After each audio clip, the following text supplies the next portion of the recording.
Γεια σας παιδιά, τι κάνετε? Αποφασίσαμε να κάνω ένα βίντεο και να σας πω πως θα πέρασα τα Χριστούγεννα. Πάμε να ξεκινήσουμε το βίντεο. Ελπίζω να σας αρέσει. Καλή χρονιά σε όλους και σε όλες. Υγεία, αγάπη, χαρά, ευτυχία και να χαμογελάτε πάντα, ακόμα και να έχετε νεύρα, να είστε χάλια, να είστε στεχωρημένοι, να είστε λυπημένοι, θυμωμένοι, πάντα να χαμογελάτε. Το μυστικό για να γίνεις καλά από τη στεναχώρια σου, από τα νεύρα σου, από το θυμό σου, είναι να χαμογελάς.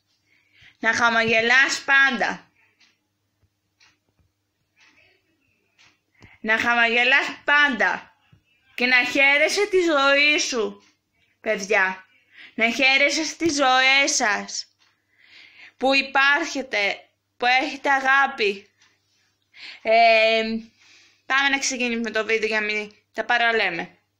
Λοιπόν, καλά τα πέρασα τα Χριστούγεννα, μες στο σπίτι, διάβασμα, γράψιμο ασκήσεων, μίλαγα συνέχεια με το αγόρι μου, με τις φίλες μου, τους φίλους μου, τα παιδιά από το σχολείο, μίλαγα,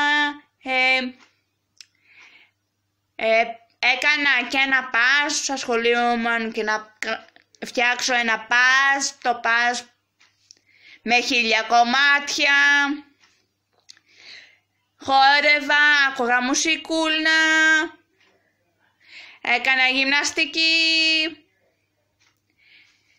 Ναι, αυτά πέρασα εγώ παιδιά.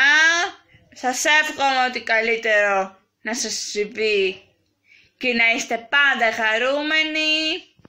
Πίσω το 2021 να μπει με χαρά και υγεία και να είστε πάντα χαρούμενοι. Πάμε να μαζέψουμε 20.000 like. Και ελπίζω να σας αρέσει αυτό το βίντεο.